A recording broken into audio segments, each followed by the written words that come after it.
Welcome to Coffee and Cameras. I am your guest today, Katerina Speers. Ooh, I like that. So okay, good. that was good. This is the good life. Oh, this is the good life. Welcome to Coffee and Cameras, brought to you by EO7 Media, where we sit down and talk to other business owners about business and marketing things. This week, we are with the amazing Katerina Speers. Hello. Welcome. Thank you. And Thank if you for having haven't, me. oh my God, thank you for being here. Appreciate it. If you haven't noticed by the tabletop that we've never had really much on before, besides drinks, Katerina, you are an author. I am. Yes, it is, 40 years in the making. Did you always have a passion for writing? Oh, yeah. Oh, okay. Yeah. I mean, it's funny, my mom was kind of a hoarder when it comes to our stuff when we were kids. I still have, when she passed a few years ago, my dad gave me a whole bunch of stuff from her that she had kept from us. And it's like report cards from second grade. Yeah. And, birth announcements and stuff like that. But, Your stories too? Yes. Yeah. And I wrote everything from short stories to skits. And I would have my family members perform them for the rest of our family. Wow. Yes. I mean, I always wanted to write. So tell us about the journey to how this book came Yeah. about. It's I'm going to take this. yes. So I stopped fidgeting. Thank you. Yeah, it's one of those things. I always wanted to write, right? But I have a very, I don't know, a kind of pragmatic and entrepreneurial parent, my dad, who was always like, that's not going to earn you money. You got to go and get a real job. And, we didn't work this hard so that you could just, fiddle away on the keyboard and play author. Then, Dear I Stephen got, King. yeah, exactly. Right. It was one of those things that I went into corporate America, and, was working full time while I, did school at night to get my degree. And then I met my husband. I met my husband when I was 21. We worked together. And then, 4 years later, we got married. So I'm 25. I had my first child at 28. And so do you see where I'm going with this, right? Life gets in the way. Yeah. And then corporate America has this really it's kind of insidious the way they do this. They keep giving you better and better paychecks until you're locked in. And even the dreams that you had once upon a time are now they're weighed against the paycheck, right? Right. I had a young family. My husband and I both worked. So I was making pretty good money. But I was still writing on the side. Okay, you were writing the whole time. I have a whole graveyard of works in progress I love that you call it a graveyard. Yeah, honestly, because it's I have tons of story ideas in my head, but I also got kind of frozen by imposter syndrome, right? It's ongoing I think theme. all Ongoing artists, theme. artists have that. Yes, and that's one of the things that I've learned. Finally being a published author is that it never goes away. That there's going to be times when you absolutely adore what you've done and put out into the world, and then there's crippling anxiety that it's just shit. Yep, 100%. So- Every time we deliver a set of photos or a video, we're messaging each other. We're like, "Oh my God, I hope this is okay." And the other one's like, "Oh my God, what are you talking about?" Yeah. It's the best thing ever. Right. And then you look at it with fresh eyes a few months later, "Oh yeah, it is pretty kick-ass. I don't know why I was so hard on myself." Because we've been conditioned, to think you're not, especially as a woman. Oh, no, Give me a second here. I get it. But being a woman, you're not supposed to be tooting your own horn, Yes. right? You're kind of supposed to be in the background and And when somebody gives you a compliment, you're supposed to you're be supposed like, to oh, just no, be that- humble no, like, and that's okay. like, No, I don't "Oh, deserve it. Yeah. it's not just me; it's a team effort." And that like years and years and years of that. Just finally you're kind of accepting of it, Right. and then you buy into it. So how did you break out of that? I finally said, fuck it. Like maybe about 2 years ago, I said to my husband, I'm going to be 50 soon. If I don't do this now, I'm never going to do it. And so that was the one hand. On the other hand, I have 2 kids. They're 22 and 20 right now. But all their lives, I was telling them, follow your dreams, like pursue your passion. Like, don't think you have to, get married and go into corporate America and then die. Like, the world is your oyster. Do whatever. Like, my husband and I work so that you both can have what you want. But you also want to give them that security of now you're like in your 20s and now's the time to try and fail while you have the Exactly. security And of your right. parents. Yeah. That's that what is so amazing. But I also felt like a hypocrite, right? Telling them to do Right. all this stuff. But in the meantime, I'm like, it was so bad. Sometimes I would come home crying about how I was treated at work, Right. Whether it's coworkers or leadership or the customers themselves. And it's like, I'm doing this, I'm sacrificing who I am so that I can have money for my family. But then we got to a point where we were comfortable. We're making good money, we're comfortable. I was of a certain age that I was like, I don't want to do this anymore. And I talked with my husband about it. I said, listen, one of 2 things is going to happen. I'm either going to quit this job that I hate and I'm going to go all in with this book, or they're going to let me go and I'm going to go all in with this book. And I wasn't asking permission, and my husband knows that about me, but I wanted his support, right? So he was like, yeah, That's do it, amazing. whatever. And then when you put stuff out in the universe and the universe is like, all Yes. right, we got you. Let's Wow. do this. So then 3 months later, I was let go. And it stung for like half an hour. That's awesome. But then afterwards, I was like, oh my God, they're giving me a severance and I'm going to get to write. And that was the kick in the pants that got you Yeah. going. And I was like, listen, if the universe answers me and then I spit in their face, like I'm never going to get this opportunity again. Good Yep. for you. So Wow. so when was it? Like the end of January, I left. And on my 50th birthday, I finished my first draft of this book. Holy shit, for real? Yeah. Amazing. Yeah. Wow. And it was one of those things where I was just like, I'm not going to, and I read a ton of books, like how to write, how to structure it. And a lot of it was very much, you've got to outline and you've got to do this. And here's, what about the character arts? And there's so much stuff. And it's kind of like, do you golf? Do you guys No. golf? No. I only tried it because of my husband. He's a big golfer.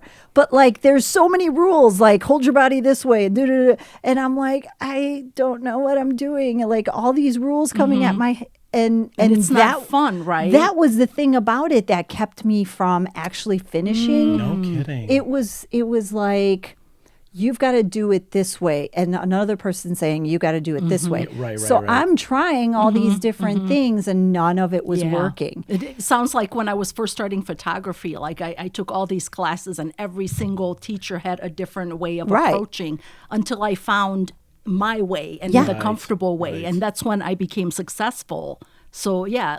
But here's the thing. You kind of have to learn what you don't want to do. Yes. So, yeah. And that is what I think helped me when I finally said, here is the one thing all of these have in common. All of these authors who put out the how-to books, they all have their own way.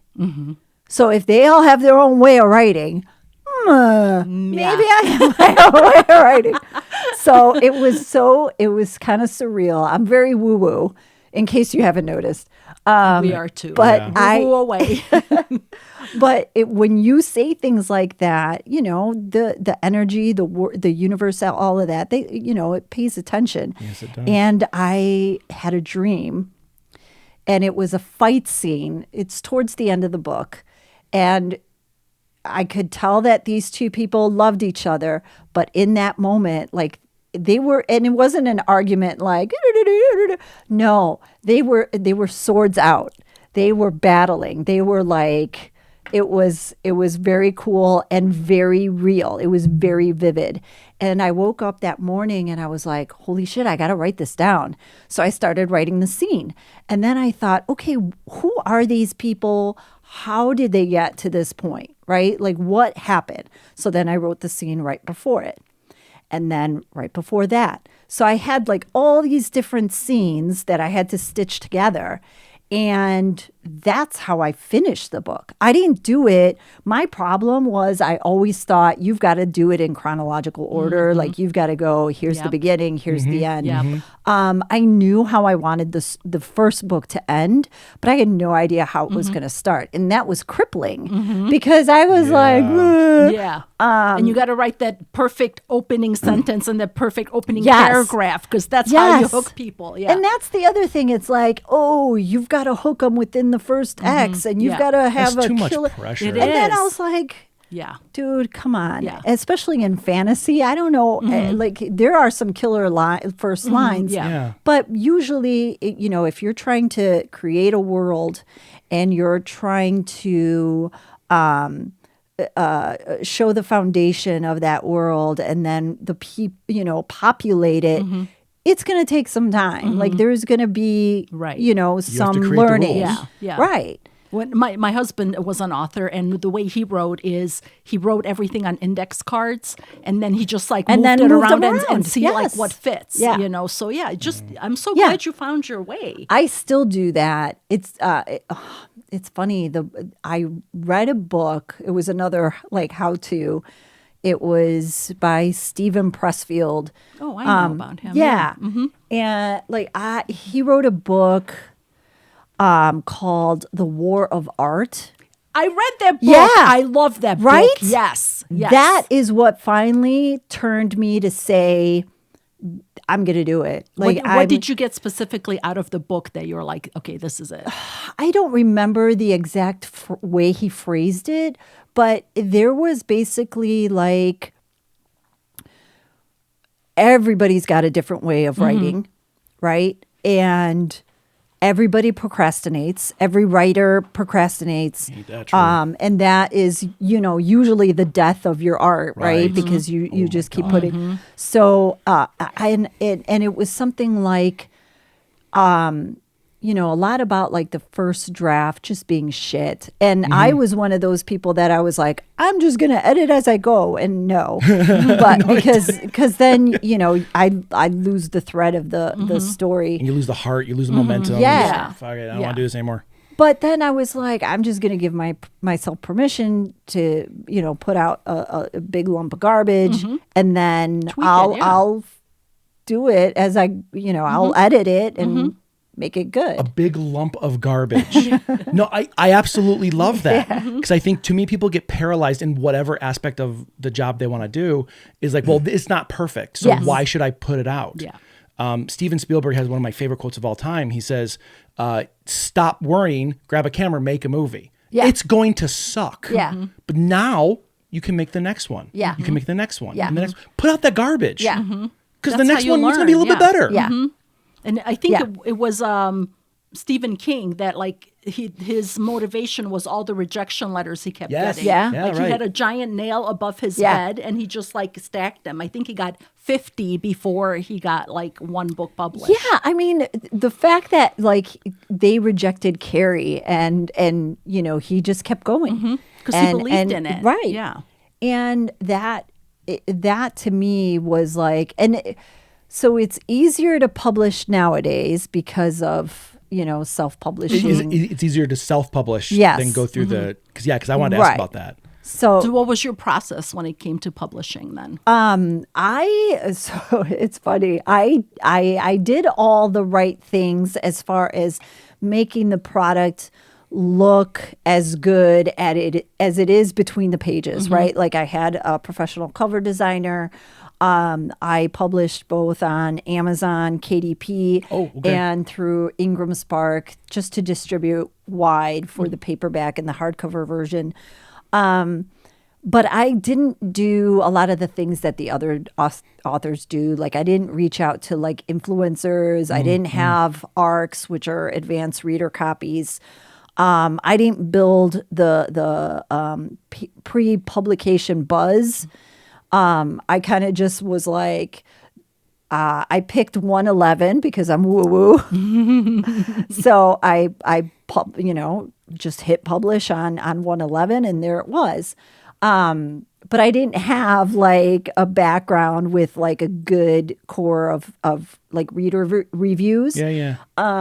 So then everything after that was just kind of hustling to make sure I get readers. What kind of things have you been doing to promote yourself? Yeah, I've been doing a lot of social media, which I'm not great at. Like I that's another thing with like following rules. It's like everybody's got like their, I've gained 10,000 followers in 30 days and this is what you should do. And I'm like, all right. So that scene in A League of Their Own where Marla Hooch is at the plate and Tom Hanks is giving her the signals, but also Gina Davis is also doing it. Yeah. And Marla Hooch is like going back and forth on the plate. That's me. That's how you felt? With everybody coming at me with all their different advice. Yeah. I'm just like, welcome to the struggle. That's sort of what we've been that's marketing 101 right there. It's like there's rules and there's theory and there's like an overarching like this is how it works, but like how it actually works is that extra step of what are you bringing to the game? Yeah. And that's why I asked you before, and then Jason stopped me so we could talk about it here. Right. Okay. Like, do you do the stories? Because like for me, the way I connect to anybody on social media is getting to know them as a person, not what they're selling. Yeah. So I always I watch people's stories, so it's like you can put your kids on or what you're doing or like you're struggling or like, you spilled something or whatever. So that's what makes you a real life human being to the person that you're trying to reach. right. So, And that's the thing that I was telling you both earlier is that like, that's more of like the TikTok aesthetic versus Instagram. Like Instagram, you should be polished and you should be putting out like pretty feeds and things like that. And I'm like, I don't know, whatever. Not no anymore. should. I don't think so. And, I think there's so much going on in social media and there's so many rules to follow for each different. Everybody's like, fuck it. I know. And that's what I want to be too. Do what you want. Yeah. Okay. Just like show what you want, Yeah. talk about what you want, because your passion is so contagious that's what's going to land, not with the polished feed. Yeah. So just show your personality more than anything. Yeah. Yeah. I think that's what I've been scared of because, that was the other thing we were talking about earlier is that, you spend your whole life around people or in an industry where you're kind of being made to be smaller, that you get institutionalized. And so when you're doing something that you love and want to share that passion with people, it takes a little bit of time to come out of that shell again. And also keep in mind too, like now listening to you talk about that you were 50 and you started something like this is your dream, your lifelong dream. Yeah. So a lot of people because we're in the same age bracket, we just started a new business. We feel like we're so behind on everything. Yeah. And it's like just to see that how passionate you are, like 50 is nothing. It doesn't mean anything. Yeah. Be 60, be 75, be 25. Just like that passion within you can just come up to the surface at any age. Yeah. And I think you should you probably won't do it because you're like, you're not a self-promoter, but it's like, there's a lot of people that would follow you just based upon the fact that you're starting something this amazing and something so brand new at age 50, Yeah, that's a good idea. So, I mean, why not to talk about that? I would be like so hooked into, like, if I didn't know you and like you jumped on Instagram, you're like, oh my God, I just had like the biggest hot flash in front of my favorite author that I met. I'm like, this is the girl for me. Like, I would talk about that. Like, even if I didn't care about your book, I would follow you because I can connect with you on that level. You know what I mean? Yes. So it's just like, use whatever that is personal to you to put out there, because that's what people will connect on. Yeah. But I also think it's very important to say, like, what you're saying. I'm not poo-pooing what you're saying, because what you're saying is absolutely pivotal.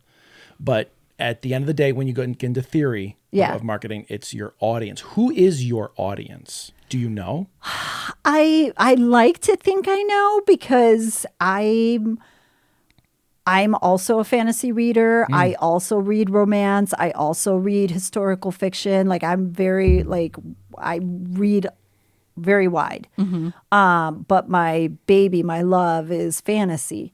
And so I like to think that my reader is, like me, somebody who loves fantasy, but also loves the romance of it. So odds are it's a woman.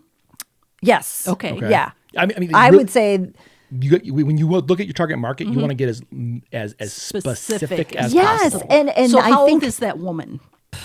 that is the thing that's been kind of eluding me, because I'm my reader demographic is anywhere between 20 and like my age. Okay.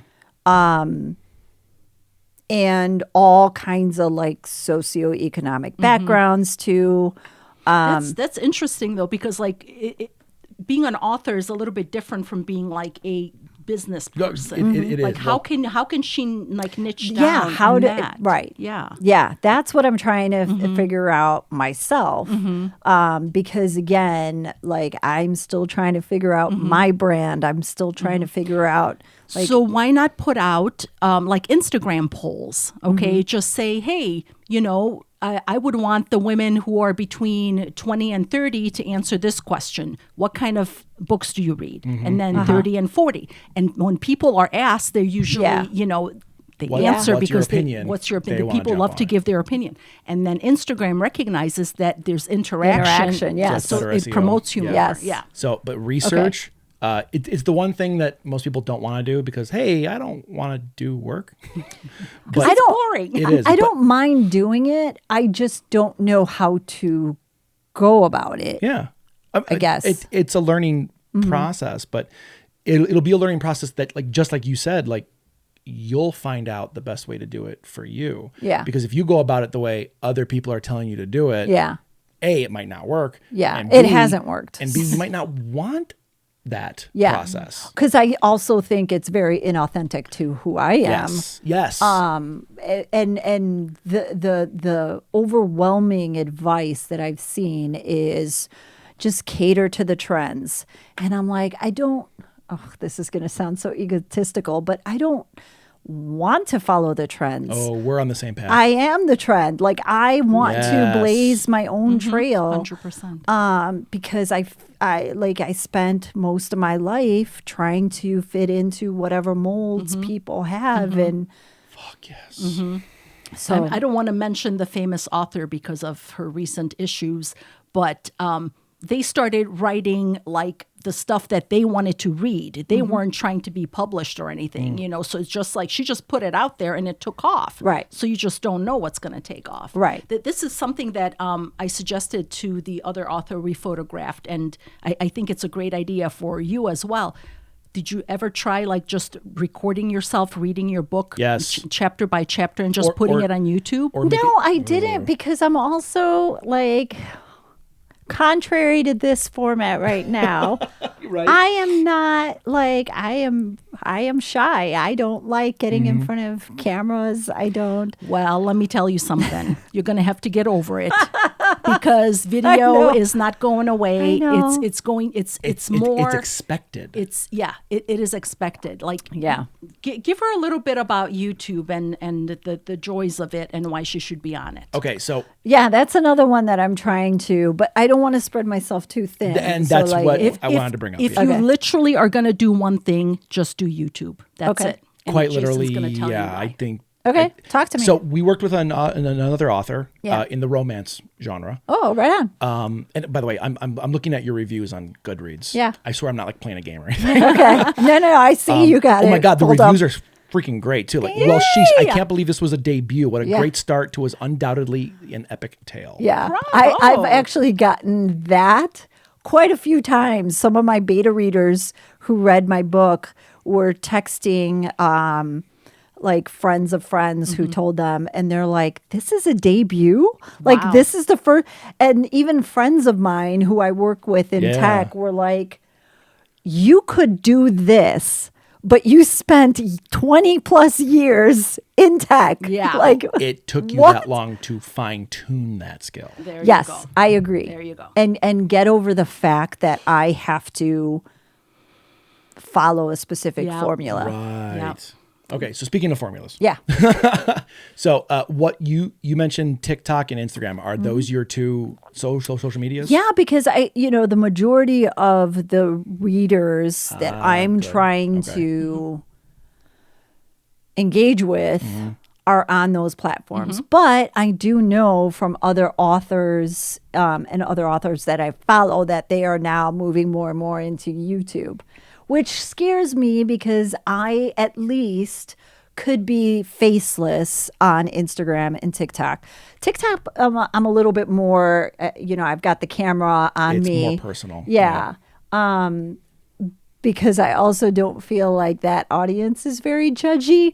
It may just be something in my head that I've got. First this of all, you preconception. can't be promoting yourself in your book and be faceless. It's not possible. You can. You can't- but there- it's going to be disingenuous. Yeah. Yes, and it's going to be extremely difficult. Yeah. Okay. Yeah. So listen to why YouTube is the way to go. So Hit me. First and foremost, I believe every business owner should be on YouTube.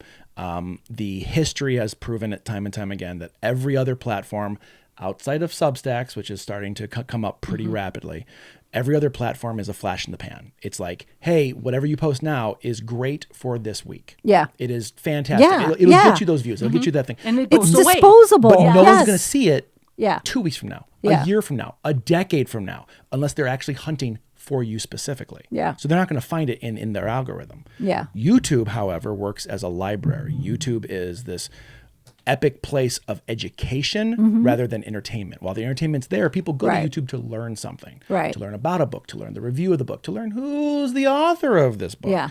to learn about new books they've never heard of. Yeah. And through YouTube, people will find those things decades from now in their feed. It's not a flash in the pan. It Yeah. is a consistent, ongoing thing. So just because you post something now that doesn't get hits, I mean, we get maybe 30 views per episode. That doesn't faze me. Yeah. I like making this because hopefully maybe someone 10 years from now goes, Yeah. I never thought about that. Like Yeah. that's going to connect somewhere down. Yeah. But also, YouTube is owned by Google, which is, as of right now, the most used search engine on the Sure. planet. Yeah. So if you're looking on Google, you automatically look on YouTube Yeah. at the same time. Yeah. The SEO is So already if built somebody in. Yeah. Googles your name, Yeah. Or the book YouTube or is going to like put that link up right at the top. Right. Yeah. Because Google likes it when you have more than just an Instagram. So the more things you have going on, especially video, that's what they're going to promote. Right. Because they want to keep their audience on their platform as long as Yeah. possible. They're not making money off Instagram. Exactly. Yeah. So it's like, they can put ads before and after you reading that chapter 1. Yeah. And the same thing for chapter 2 and so on and so forth. I mean, you so can even do it smaller than that Yeah, too. so it doesn't The have to other be author we're chapter. working with, we told her like just read it in minute chunks, like paragraph by paragraph, Okay. and then once a day. Yeah. Now you don't have to do it every day. Yeah. Just sit down one day. Yeah. Grab a cup of coffee, rock a few chapters out, and Yeah. then just slowly. And because put 'em out. it out there. the way, and I am going to disagree with you about YouTube because like right now it's the number one entertainment platform. Yeah, yes, yeah, Aside- yes. So It absolutely it is. So aside from just being a library, it's entertaining. So a lot of people, what they do with YouTube, they put it on in the background when they're doing other tasks. Yes. So, Yes. so why not have them hooked on something that they want to keep coming back to every day for their escape? You know, so it's like it's the easiest thing for somebody to be like, oh, I'm gonna listen to this author. You know. And especially since you're the one reading it. And that's more compelling. Now, granted, this isn't a business meeting. No, but I appreciate you sharing that with me because I'm trying to be more visible and I'm trying to be more, authentic. I would embrace any of the advice that you can share because I'm still new and I'm still learning this stuff. Some of it has been awesome. Like I love doing in-person events. That is what I've realized, like for me, fills my cup. Because I'm not selling my book. I'm selling another experience that I know these people are reading books for, right?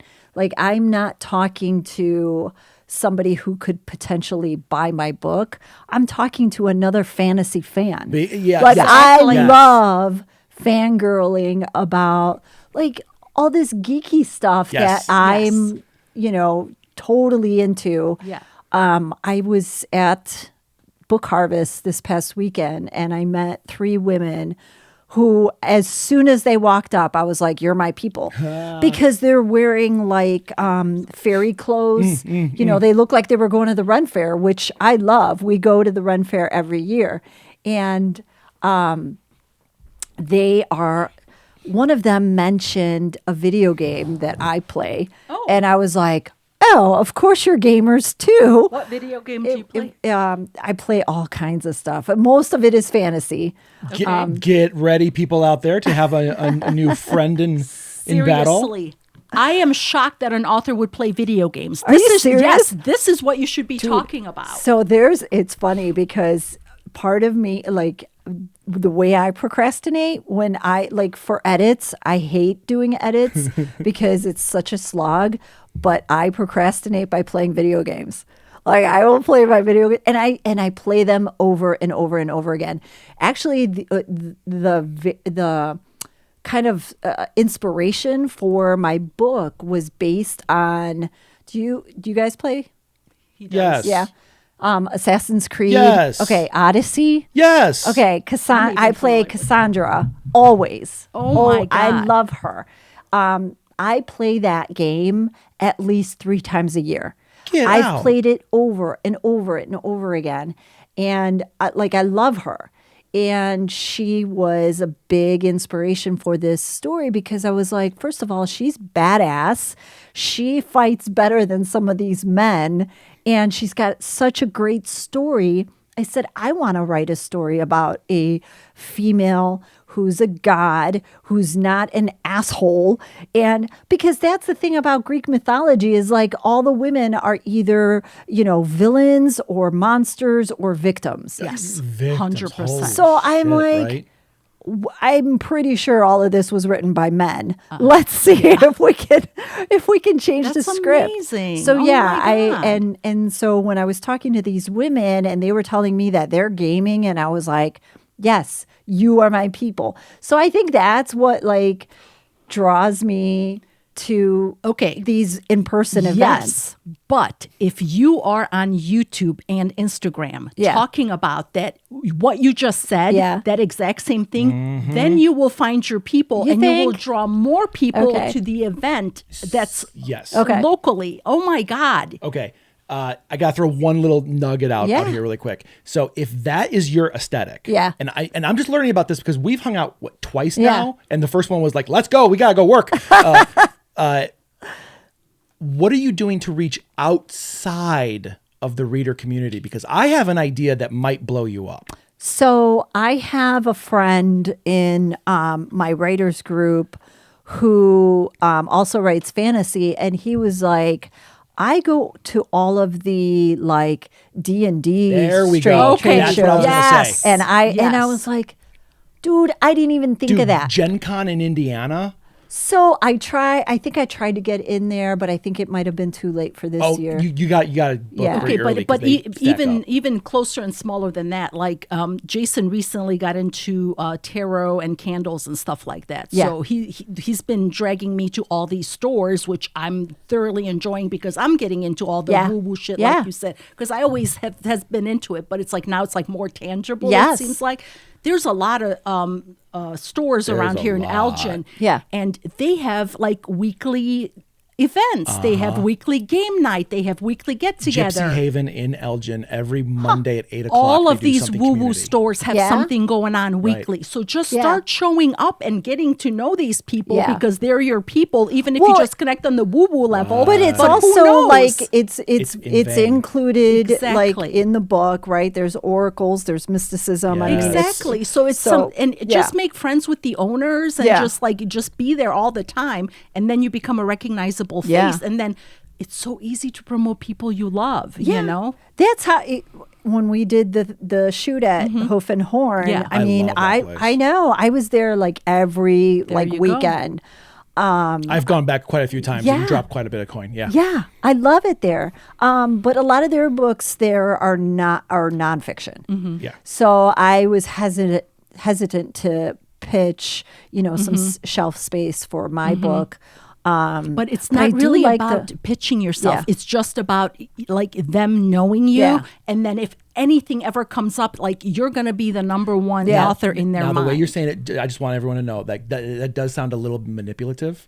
It's like, oh, well, if you're getting good with them, no, then they'll but I'm do just so- saying, but just you're to right, get you're to right. know people, not And- like getting Yeah. good with them, because you've been going there before you Bingo. published a Yeah. book. That's what I wanted to say. Yes, so Yeah. it's not like Yeah. you're just going there to get in. Right. But I'm just saying, if you make Yeah. yourself present with the people that you connect with 100%, already, yeah. then it's easy. I Sorry, you were hear gonna stories say like that something. all the time where authors are sitting in a coffee shop and not like a Starbucks, but like a neighborhood coffee shop, and they're there every day and they're writing Yep. and they get to know the owners or the Yeah. Right. baristas, and then they publish their book, and now these owners want to have Heck yeah. their signings and all that. So Because yes, I they agree feel with you. connected, because like Yeah. you're supporting their business. Right. They have somebody to talk to on the regular and Right. sell coffee to. I mean, even Right. outside of business, that's what life is all about. Is Yeah. connections. Making it's about connections. Right. universal Yeah. connections with everything. And Right.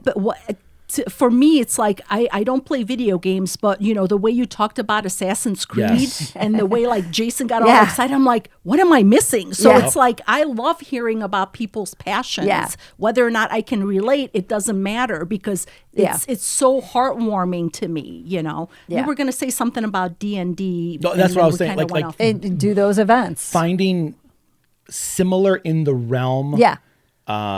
Conventions or Yeah.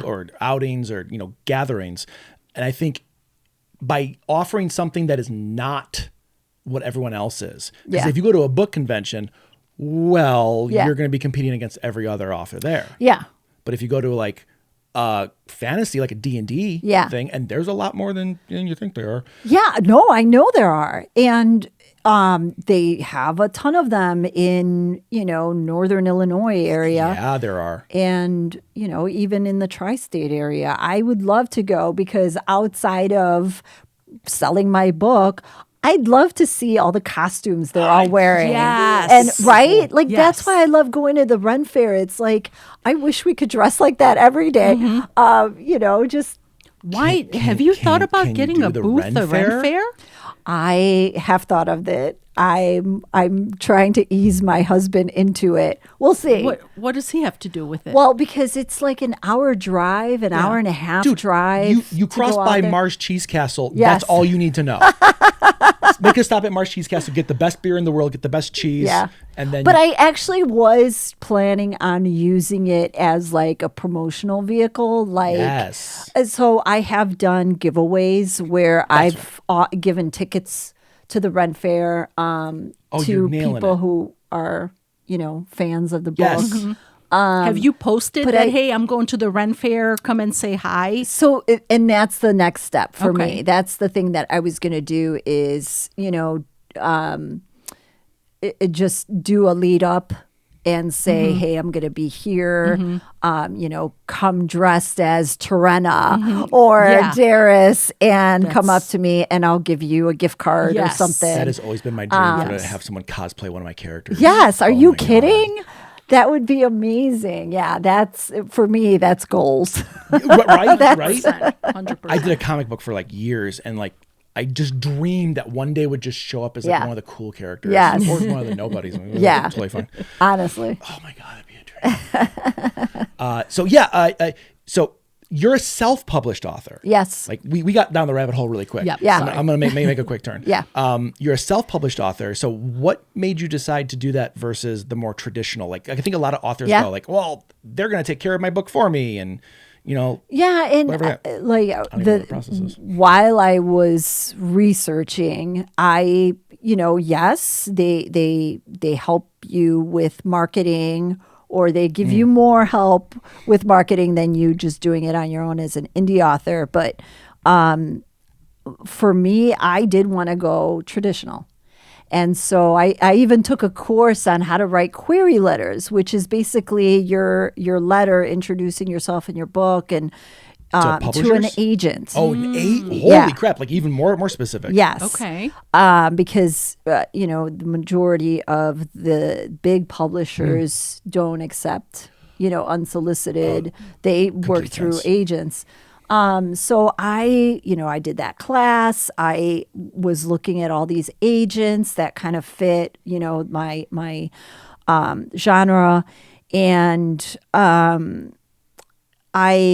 I got form rejections right away. Some of them, like, it wasn't even 24 hours before I got a rejection, which is fine, right? Like, I anticipated I would get rejected. But I also hoped that some of them would have some like context, feedback. Give me, why did you reject this? Yeah. And so this, what I'm learning, again, this is my personal experience. A lot of the big publishers want you to have a social media following. Like a big following, and then they'll give you book deals or whatever. They want you to go viral, and if you go viral, then you're doing the you work for them. It's like ding, ding, ding, ding, ding. Okay, what the fuck? Like you were saying, Disney's not going to make something original or fun or clever. They're just going to go for the formula over and over and over. Yeah. So when I was writing my query letter, you're querying an agent who's going to submit your book to a traditional publisher. You have to have comparable titles. So like, hey, if you like, Lord of the Rings, you'll love my book, that sort of thing. Yeah. But and there were all these rules about like what kind of comparable titles you can have. Like you can't have Lord of the Rings, right? Because that's a huge name. You've got to have somebody that's a little bit more accessible, but still in the same vein. Okay, I can do that. What I found was the books that I loved and would be comparable to mine were all indie books. Okay. So interesting. Yeah, when I started, and so I struggled to find traditional books traditionally published books that I could put in this query letter. And after I started getting rejections, I was like, maybe this is a sign. Like I shouldn't. This is the way. And a lot of the authors that I follow are all indie published, and they're doing amazing, and they're like very accessible, and they have a lot of really good advice for newer authors. So I'm like, why don't I do that? Good for you. Yeah. So I did it, and it's funny. It's kind of a catch-22 because they say like the perception is that if you're an indie author, you're not good because you weren't good enough to get traditionally published, which, I don't know. Like sometimes I think that it's a popularity contest, or it's just, the luck is with you right then and there. But there were also all these rules, like you have to have a very specific word count, right? And you can't, so I write fantasy. My word count, I think for this is 127,000 words, which is 7,000 words more than the highest end of where they want you. And it's all because of printing costs. It's because of shelf space, right? And yes, marketability. Okay. Oh right. my God! So yeah, I get it, but then at the same time, you're compromising your art to fit, some capitalistic marketing person or right. whatever, and that's fine. That's their rules. That's their house. That's fine. I'll do it on my own. I'm the one that pays the publishing price. I mean, the printing costs. I, do my own marketing. I will tell you, I am not awesome at the business side of it. Like, I don't even, it's so funny the way I spend money. I'm sitting here. This is how woo-woo I am, you guys. I'm like, money is energy. I don't have it right now. It'll come. If I'm spending money on character art that I, think I can't afford, something will happen that'll bring me that money. So I don't sit there and worry about it, which drives my Virgo husband crazy because he's very like, we got to put together a budget. We got to do this. We got to do that. Yeah. And I'm like, I'm just going to wing it. But I like to think things happen for a reason. I'm not a total asshole about it, right? Like I'm not, I'm not putting myself in the poorhouse. But if I feel like I really want to do something or I really want, like character art right now is huge, especially for like romantic fantasy books. Mine's a fantasy book and it's got a romantic subplot. But a lot of the books nowadays, especially when they cater to women, are, they have all this really beautiful artwork that goes along with it. So I'm like, I don't mind putting some pieces together. But it's also hard to find artists. This is another rabbit hole we could go down on maybe another episode, but like AI is huge right now. Huge. And it's such a hot button for authors because creatives in general. I think I published my book January 11th and like a week later it was already pirated. So that's a huge problem now. Like, I don't know if you guys know, but there's lawsuits going on with AI companies stealing work to train their AIs. Yes. Yeah. We're thoroughly in that. So, the same thing with artists, right? Like there's a lot of bad actors out there that take people's artwork, try to sell it to unsuspecting authors. They tweak a few things and sell it as their own. And I got caught in one of those traps. Oh, no. So now, you've got to do some due diligence to try to find artists who are, not using AI, have a process. Because, and that's the thing, like I'm a creative. I want to give other creatives a platform and to show off their work. So I'm, I'll spend the money on it. For your next book cover, you could have like a contest. You could say like. That's true. Although I really like the woman I'm working with she made my second cover and it looks amazing. I love it. But yeah, I mean, I hope to get to the point where artists are asking me can I do some artwork for you? Amazing. It's like, yes, absolutely. My all-time favorite book is by Wild Bow, a self-published guy online. No physical copy. Huge book. It's called Worm. But he's never done any artwork at all for the book. But the fans, just non-stop fan art. Yeah. Wow. And his mentality of it is, I don't care if it's good or bad. You like the story and you put your heart into it. I'm going to publish that. Yeah. So he puts it up on his website, even if it's like a little kid doing it. He's like, no, That's this is awesome. amazing. Yeah. Because you gave a shit enough to like love this. Yeah. So how did you discover him? I was looking online for I wanted a long story. Like I think I just read Harry Potter like the 4th time through, and I'm like, I want something long, but I want something adult. Yeah. Not like violence or sex or anything, but I just wanted something that was just more satiating my psychic mentality. And someone suggested it on Reddit, and I was like, oh, I've never heard of that. And then I saw it like 30 more times, and I was like, oh, okay, I'm gonna give it a shot. Yeah. Speaking of Reddit, you should be on there and you should be very active. Reddit. That's is the other, your- like, Yeah. man, there's so much out But there here- and I don't know how to use it. You just get on there and you just comment. You just talk to people. That's Yeah. all it is. Now, self-promoting on Reddit is No. I wouldn't do it shitty. to but if self-promote. you Yeah. join the, But if you join the groups like and you just communicate. and Yeah. it's like there's got to be an authors group, like a I'm sure. self-published author, Yeah. and then it's like Or fantasy fans. Yeah. Exactly. Then they Yeah. will ask, how was your process? Why Yeah. did you decide this? And you just give advice. That's Yeah. all it is. Yeah, All yeah. you want is your name out there over and over and over again. Yeah. That's you all become it the is. mayor of that topic. Right. Yeah. Yeah.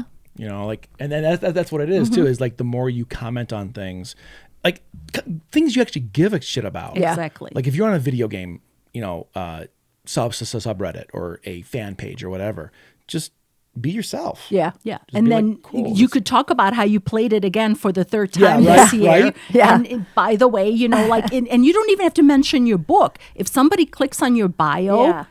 then And it links could in your link bio. to your book. So Right. it's like people just want to find out who the commenter is Right. because they either like their comment or they like their advice or something, you know. Right. So it's like Reddit is the easiest way to promote yourself because 'Cause you the just other people will do the work by Yeah. researching what you've been commenting before. Right. Or who you are. Right. So yeah.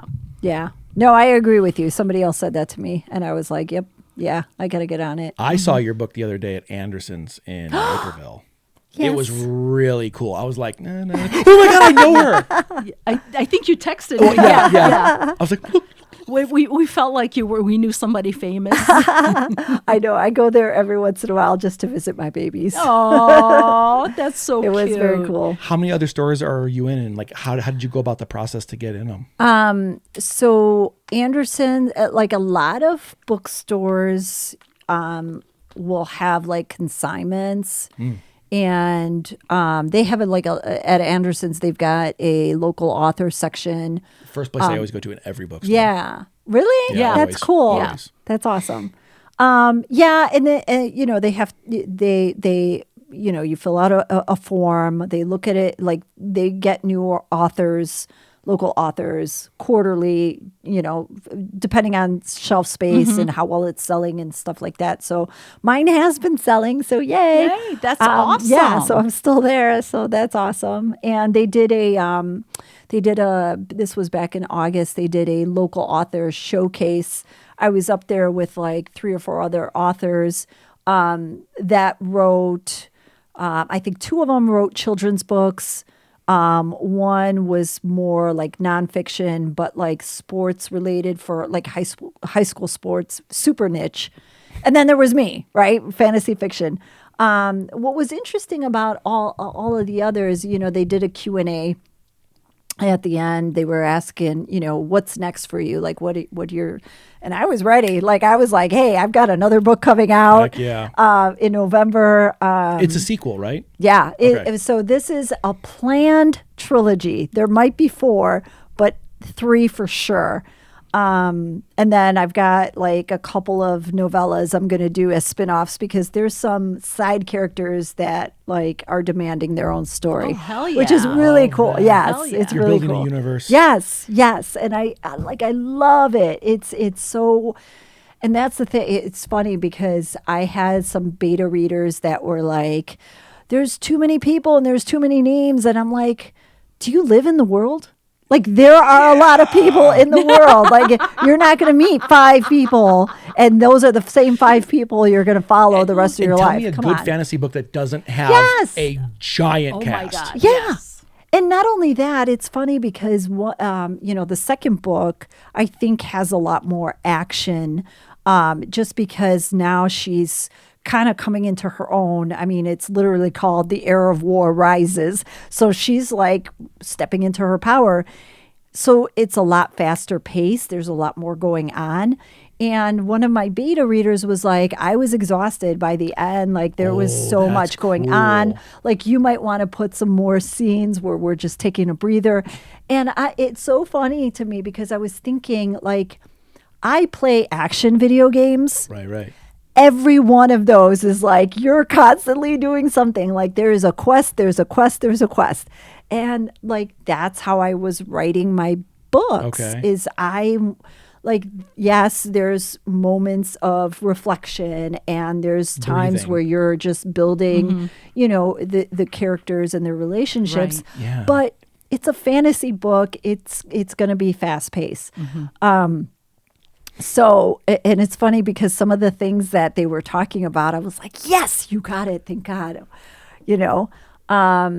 So like I write the stories that I want to read. So I'm hoping that I find my audience who are just like me. Yep. Like what you were saying earlier, like you like playing video games. There are so many people out there that, you know, play video games and love fantasy books. Bingo. Why don't I marry the two? You Exactly. Remember that really nice girl at the antique store that we talked to? Yeah, like she told She's a fanfic author. Yeah. Oh, for real? Yeah, and she's like so into it, and like she's writes and reads and plays games, and I'm like, that's your audience right there. Right. Wow. I wrote That's awesome. a fan fiction. Have you ever played Dishonored? Yes. Oh my God. I love that whole world. I love it. It's funny because in my second book, I have a town that they visit and I named it Corvo. So is one of the main characters in the game. And I wrote some fan fiction for the world. And it happens during the events of the original game, Dishonored. Okay. But it's like a side character. And so there's a lot of things that happen that kind of are running in tangent to the game. But I love that world so much that Have you released it? No. That was just for me. Okay, but why not go on There are what is it? A4? AO3. AO3. and then AO3. just put it out there just for fun? I know. Because they might find this book through that. That's what I'm True. saying. Yeah, that's true. Girl, we got ideas for you. I appreciate that. So like I started following a hip hop artist years ago. She was amazing. She was really good. But I lacked onto her because the first song I ever heard her talk about was Serial. And I was like, I'm so into this. Because like if you're not trying to be someone you're not, I'm in. And then I fell in love with her. Yeah. And then I did an interview with her and I found out that, she just did that to be, cool with the nerd crowd.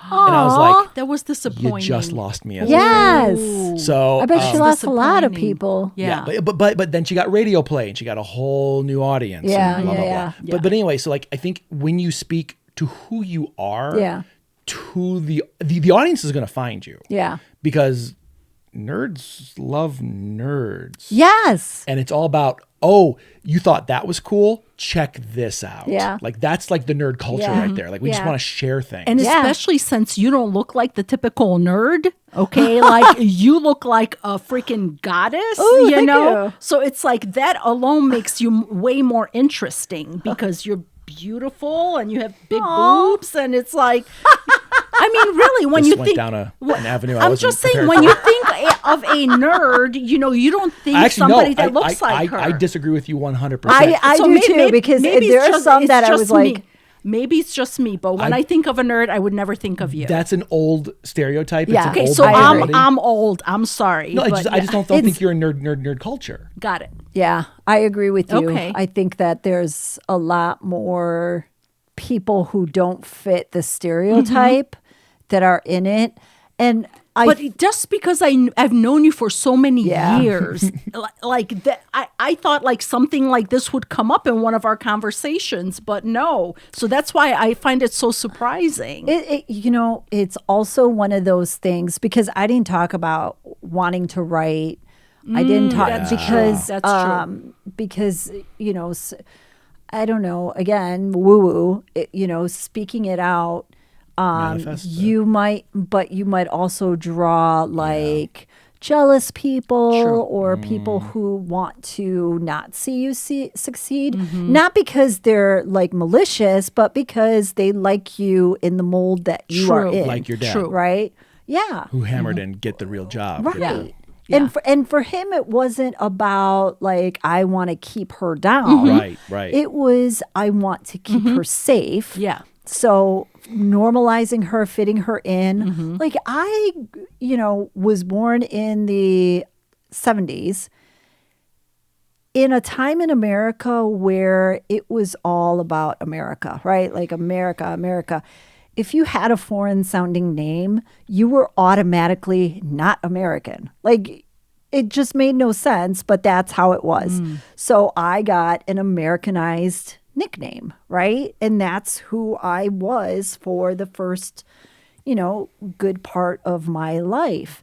And you mean Kathy versus Katerina? Yeah. Okay. Yeah. Okay. And I don't identify with that person anymore because that's who I had to be It was your to camouflage. fit in. Yeah. So you went back to you found your authentic self and you're celebrating it now. Yeah. By being who you always meant to be. That's fucking awesome. Thank you. So on that note, Yeah. I'd like to wrap this up with something that, like, for the audience. Sure. And honestly for us too, because you should never stop learning. Yeah. Learning the fact that you found out who you were and you're not ashamed of who you are, regardless of cultural or social bullshit. What would you recommend to other people who are still struggling with that, whether that be for their own identity, their own cultural value, or maybe a business that they do want to start? Like, what would you recommend for them? Yeah, I still struggle with it. I would just say, be bold. You're going to be doing something that not a lot of people are strong enough to do. And it's hard, and sometimes it's lonely, and you also will lose friends. You might lose family along the path, but that's the difference between being authentic to who you are and just trying to fit in to survive, right? Which totally valid, right? If that is what you want to do, fine. But I also, want to be an example for my children. I don't want to have them, work in a job that they hate. I don't want them to be miserable and there's so much more to life than what we're seeing, right? I think we were all kind of, at least here in America, right? Like we were all taught, this is what you got to do, right? And when you're 18, you go to college, and when you're out of college, you get married, and when you get married, you have kids, and is that really what God or the universe or whatever caused us all to be here? Is that really what was intended for us? So just my advice would be like, pursue your passion, right? The only one that stands in your way is you, right? If you don't do it, who else is going to do it? And you're going to get a lot of people that, are jealous or want to cut you off or are toxic, influences. The closer you get to what you're pursuing, what your passion is, the harder it's going to get. But what's that quote? On the other side of fear is your dream life. So, it was not easy for me, and I've struggled with years of being an imposter and just anxiety and not wanting to be seen. And now, I'm doing what I love. I've never seen you happier. I know. All the years I've known you, I've never seen you happier. Yeah. I was a shell, and I was, kind of just remote control. But man, I love this. It's funny, I don't even like promote my book in the traditional sense. I just talk about things like I read this fantasy book or whatever. And then, in normal conversation, it comes up like, yes, I wrote a book. Honestly, I had zero desire to read your book because I'm not into. But just having this conversation with you about that, she's not your typical whatever, and I'm like, oh my God, this sounds fascinating. Like now, I can't wait to get my hands on it. Yeah, and like she's not. I think the problem nowadays with a lot of fantasy is that you fall into the trap of creating a character that, even though people want to be like that character, they're not somebody that they relate to. She's a god, but she's still vulnerable. Like she still needs her buddies around her. She doesn't know what she's doing. Oh my God. And that's what I think. That's life. Yes, like we don't know what we're doing. We just kind of stumble our way through it. Exactly. Hoping for the best. Yeah. Oh my God. And I mean, I think, when I was growing up, I was like deathly afraid of my parents because I was like, oh my God, they're adults, right? Yep. And then you get to that point in your life where you're like, oh my gosh, they're actually people. Yeah. And it's a shock, isn't it? Yeah. And so you are trying to come to terms with, okay, if I'm just doing this to get along, I'm pretty sure that they're like, that's why they tell you things like, if you're up on stage and, just picture everyone naked. It's the whole thing of trying to say they're just like you are, right? Like they're a person, you're a person, they go to bed, they wake up just like you do. Yeah. And I want for myself, for my kids, to live how they want to live, do the things that they love, and not worry about like, am I going to be popular or am I going to have friends? Am I, like all my life, I've not had like a whole like huge group of friends, right? I've had like a core group of friends. And I was like, I don't fit in. I don't this. I don't that. But now I'm like, first of all, I am awesome. Like, I love being me. I love my life. I love who I am and how I show up. And I'm like, I don't need like 1,000 people, to be friends with. In fact, I prefer. Yeah. Right? Yeah. Yes. Yeah. Because then it's all kinds of drama that I don't need in my life. Yeah. Yeah. But but try explaining that to impressionable children who are trying to fit in, and so they have to go through that to get to the point where you are. Learn No, that. you can't. You have to earn that. I know. Yeah. Knowledge. And it was funny that what you just said reminded me of a conversation that I had with my son Eric when he was probably 15 or 16, and he's like, how do people know what to do when they're adults? Like at what point, like that's a question. Right? Yeah. And I thought for a minute and I said, you just ask other adults for help. Like you talk to other people. Like if you don't know, like you just figure it out and then you just learn. But it's like, I'm still waiting to wake up one day and actually feel like an adult because I don't.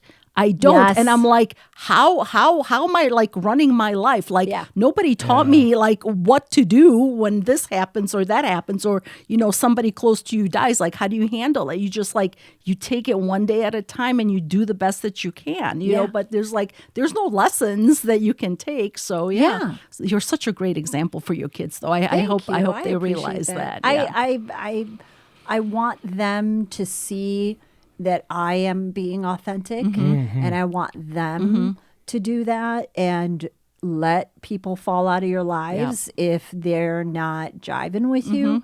And it's okay because that makes room for the right people to come into your life. Exactly. Oh, okay. So not only is that beautiful as in like an overarching idea, but I think that's kind of the message we're going to take away from this entire interview. By allowing yourself to be open and allowing people to come into your life, take that as like a business standpoint.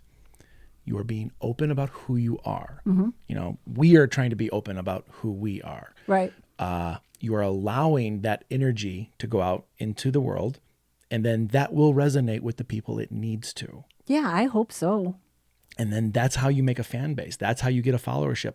We don't want 1 billion followers who are just in it for the clicks. Yeah. I have no interest in that. Yeah. I would rather have like 30 to 100 people who really give a shit about what we say. Yes.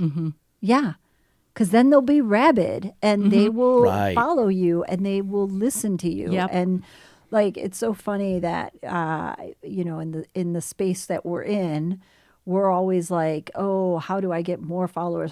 And I'm like, man, I've got 400 something people who are following me and watching me for content. I was like, are you kidding? That's awesome. Yeah, you're damn right it is. You don't need 4,000 because that 400 is so invested in you and what you're writing and doing. Yeah. Those are the ones that are going to go out there and promote. And be your champion. Yes. What I had a beta reader for my second book who's sending me messages like in all caps, like, what are you doing to me? What? And like just a play-by-play of the parts that she's reading. And Are I'm you allowed like, to use those, by the way? What? For your own marketing purposes? Because I was going to say, I hope you're screen capping that line and right there. Dude, seriously, that's what you should be doing. I don't know. I think maybe if I like gray her name out or whatever. Absolutely. But like I've used some of those, like I've used reviews and things like that. But like that is what I wanted as an author. Yes. I want people sending me messages saying, you wrecked me. Why did you do this to this character? Why? And I'm like, yes, let's talk about it. Yes. And I'm also super awful about spoiling things in my book. Like I will spoil the shit out of my own books. Don't like do that. I know. I have to stop, but I'm like, oh my God, wait till you Wait see till you get to page. Yes. Oh my God, don't All right, do that. on Don't that do note, guys, please, if you have not already ordered this, make sure you order. From the Ashes of Gods. Yeah. God, I wanted to say it in like a weird, like cinematic voice. I was going to be all like, from the ashes of gods rises Katerina Spears. Where can they find your book? They can find it on Amazon, but it's also available at any, book retailer. How far do you have reach for your book retailer? So with publishing on Ingram Spark, it's distributed to all the major retailers. Oh, Hell yeah. Oh my God, I didn't know that. Yeah. That's awesome. Yeah. So they have the ability to buy it online. The only local places, I've got a couple of copies at Book Bar in Mokina, which is, if you haven't seen it, it's a beautiful little shop in Mokina. I love it. I love bookstores so much. It's like a bookstore / coffee shop / Oh, those are the best. cocktail shop. Yes. It's super, and they have my God, all we love these those. amazing events, bookish events, local craft events, Cool. like just really, really great. By the way, guys, shop. do you see how people promote other businesses that they actually love without it being forced to? Yeah. So you talk more about somebody else's business than your own. So what's your Insta handle? I am at Katerina.Speers for Instagram. TikTok is at Katerina Speers. And you're going to have a YouTube channel next time you come back on. Yes, I am going to. Hopefully, you guys have some pointers for me. we will definitely, hook you up. Yeah. Okay, good. I think she needs to be on the pitch session. Oh, that would be awesome. Yeah. What's that? We have another podcast where we bring, you don't have to come on. Okay. You just give us your goals and you give us your branding. Yeah. And then we give you give 30 free minutes advice. of free advice. Right on. Yep. Okay. So we tell you exactly what to do. It's just a fast shotgun session of like, do this, do this, do this, do this, do this, do this, do this.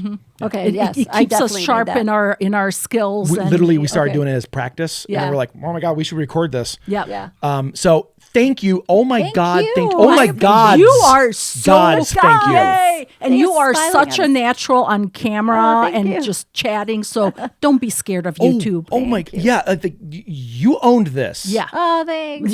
I could not tell it was your first time. Well, you guys made it Did you notice I easy. didn't talk much? I know. Usually there's a lot of blah blah from this end, but you just took it and ran with it. Good job. You got Thanks. nothing to be afraid of. Oh my God. you. So make sure you follow her. Make sure you read it. And the book 2, when's 2. that coming out? November 11th. Oh, that's okay. So I will try and get this up as fast as possible. Fingers crossed I can get that up before November. Yeah. But I that'd be will amazing. get that up. So is there a place you can pre-order it? Like from any bookstore, or do they go to your website? Right now, you can pre-order it on Amazon. I am finishing up the paperback to get it up for pre-order on Amazon and the other retailers. I'm also working on like a special edition hardcover. Oh. So it's super pretty. It's got gold foil lettering. It's got sprayed edges. I go nuts for these. Like my shelf upstairs is filled with just a special edition of something. Yes. And I told you guys, I commissioned some character art and stuff like that. So hopefully I can put it like inside the book or on the end papers. And Oh, I love that. Nice. Yeah. So it's going to be limited edition for the special. Like how many? Do you know? I think so. I'm gonna try my hand at starting a Kickstarter. Okay. To get that Okay. funded. That's I a might be able great to help idea. you. Yes, He's done please. Kickstarters Oh my gosh, before. yes. All of my Kickstarters have failed, but But he knows how to do it. Okay. I can tell you what failed about them. Okay. And tell you to not do that. Okay. And then I also took 2 classes on Kickstarter. Okay. So Perfect. we'll Yeah. chat about that I will off give you camera. anything I Yes. got. I will happily help. Yeah. Thank you. Yeah, I appreciate that. And that's a wrap. And that's All a right. wrap. Guys, thank you so much for Thanks, joining everyone. us. Adios. This is the good life.